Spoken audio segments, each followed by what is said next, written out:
Ayan, tapos na ang niluto ni Ate Lilian na pasta. Ngayon, kung gusto nyo kumain na masarap at healthy at malinis, gumawa kayo ng sarili nyo recipe. Kasi yan ay napakasarap, ay ano yan siya, vegetable pasta. Healthy yan. Kasi walang karne, walang cholesterol. Pero yun nga lang, yung cheese, maraming cheese. Ayan o. Hindi tinipid sa kiso.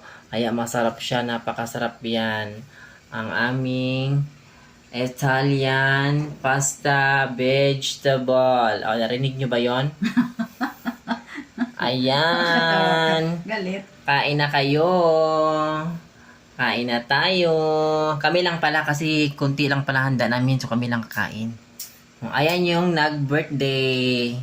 Si Ate Lilian. Happy birthday, Ate Lilian. Ay, ang gupo-gupo. Lagi ka dyan, day.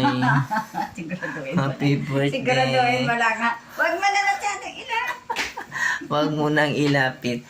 Ayan. So, yan nga yung handa ni Ate Lilian ngayon. Pasta. Tsaka mayroon kaming chicken adobo. At wala na. So, Ice cream. at saka may ice cream pala kami. Yan lang naman. Kasi wala naman siyang bisita. Kasi nga, hindi siya nag-prepared ng bongga.